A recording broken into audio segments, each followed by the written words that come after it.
Nanti mari kita bersama-sama membacakan ikrar fakta integritas. Ada dua fakta integritas yang akan kita deklarasikan secara bersama-sama. Yang pertama adalah fakta integritas penerapan protokol kesehatan, pencegahan dan pengendalian COVID-19. Dan yang kedua, fakta integritas deklarasi kampanye damai.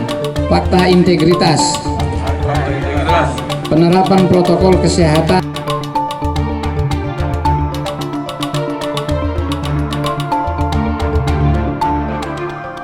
Gubernur telah melakukan penandatanganan.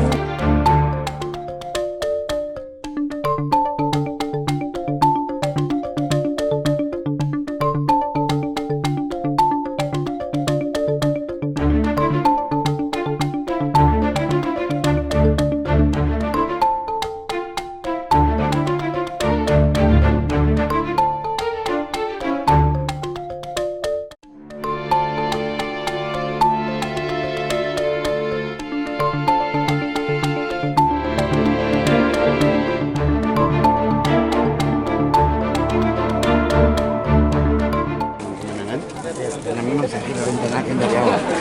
Lu sudah memprediksi akan dapat nomor 2? Saya akan cabut tangan kiri dan pasti keluar nomor 2. Berarti sudah memprediksi akan dapat nomor kanan nomor 1. Oh begitu. So diprediksi pada Jawari? Memang Jawari. Partai nomor 2 apa? Victory. Kemenangan. Satu artinya menang. Ya. Kamu gitu? Satu artinya menang. Insya Allah mudah-mudahan. Itu kan hanya untuk pilihan saja. Tapi paling tidak ada keyakinan di kami ketika kami mendapatkan nomor 1, maka kita juga akan memperoleh hasil terbaik nanti di pemilu ini kan. Insya Allah. Dan kalau itu terjadi ya karena Allah.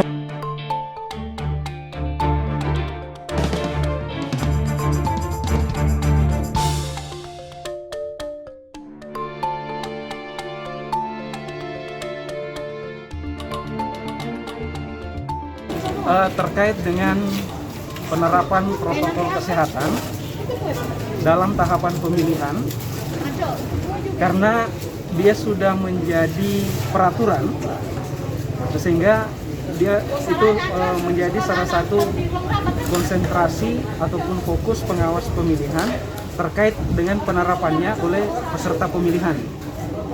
Nah, dengan terlebih dahulu semua pihak stakeholder terkait, di dalamnya ada Bawaslu, ada gugus tugas, ada pemerintah daerah, ada KPU, ada Bawaslu juga, untuk kemudian senantiasa melakukan kegiatan pencegahan untuk kemudian menghindari kerumunan ataupun arak-arakan dalam bentuk sosialisasi, himbauan tertulis, koordinasi, dan pembentukan Pokja penegakan hukum pelanggaran protokol kesehatan.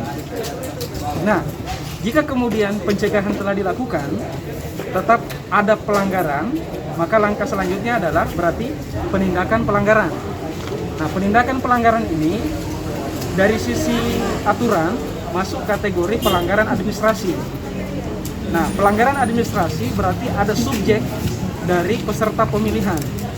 Subjek peserta pemilihan ini kami terus mengkaji, karena ini masih ada perbedaan ataupun ada regulasi terkait dengan Bawaslu langsung yang memberikan teguran atau peringatan, atau rekomendasinya diberikan kepada KPU untuk KPU memberikan teguran atau peringatan kepada peserta pemilihan yang melakukan pelanggaran tadi. Nah, setelah semua dilakukan, ada pencegahan, kemudian tindak lanjut penanganan pelanggaran administrasi, tapi tetap ada pelanggaran, maka Bawaslu dapat memberikan rekomendasi sebagai pelanggaran hukum lainnya. Pelanggaran hukum lainnya berdimensi pidana, pidana umum. Pidana umum berarti pidana yang diatur di luar undang-undang pilkada. Berarti kami memberikan rekomendasi ataupun penerusan pelanggaran kepada instansi berwenang terkait dengan pidana, berarti ke pihak kepolisian untuk dilakukan penindakan sesuai dengan undang-undang yang diatur dalam KUHP, undang-undang karantina kesehatan, wabah penyakit, dan seterusnya. Tapi pidana pemilihan ini, pidana umum ini merupakan upaya terakhir dari semua rangkaian proses yang telah dilakukan tadi, pencegahan dan penindakan pelanggaran administrasi. Kami melihat semuanya berjalan lancar. Dari sisi penyelenggara itu sudah menerapkan protokol kesehatan yang ditandai dengan pembatasan jumlah, ada himbauan. Kemudian yang berikutnya yang datang terlebih dahulu dicek suhu tubuhnya, kemudian menjaga jarak, menggunakan masker ataupun pelindung wajah, dan penggunaan hand sanitizer dalam proses pemilihan atau pengundian dan penetapan nomor urut pasangan calon. Terkait dengan pengawasan di media sosial atau media internet, itu masuk salah satu objek pengawasan pengawas pemilihan karena terkait dengan metode kampanye yang sudah diatur dalam peraturan yang menyangkut terkait dengan pilkada. Nah, sehingga pengawas pemilihan juga menyiapkan perangkat SDM pemahaman untuk kemudian melakukan pengawasan. Pertama, subjeknya harus jelas dulu. Subjek yang diatur adalah akun media sosial yang telah didaftarkan resmi ke KPU. Untuk kemudian tidak melakukan memuat konten kampanye yang diatur dalam memuat konten larangan kampanye. Misalnya ujaran kebencian, hoax, dan seterusnya.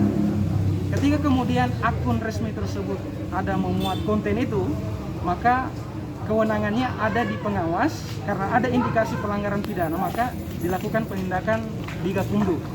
Di luar daripada itu, yang sifatnya akun anonim tetap kami proses, tapi kemudian kami teruskan kepada instansi berwenang. Misalnya ada pelanggaran undang-undang ITE, maka kami akan menyampaikan ke pihak kepolisian.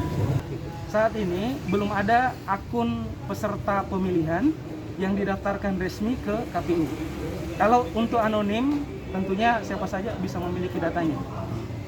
Terkait dengan ASN, baik itu PNS maupun P3K, diatur normanya adalah dilarang melakukan kegiatan yang dimaknai sebagai kegiatan politik praktis mendukung peserta pemilihan.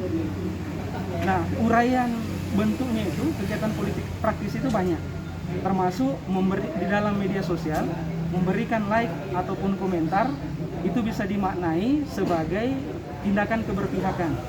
Jika kemudian ada hal seperti itu, kami berharap kepada masyarakat tolong sampaikan informasi awal kepada pengawas pemilihan, atau paling bagus laporan tertulis kepada pengawas pemilihan terkait dengan dugaan pelanggaran netralitas ASN untuk pengawas pemilihan melakukan tindak lanjut sesuai dengan peraturan, sehingga menghasilkan rekomendasi dan kajian yang membuktikan ada pelanggaran netralitas untuk kemudian kami teruskan kepada instansi berwenang, dalam hal ini Komisi ASN di Jakarta.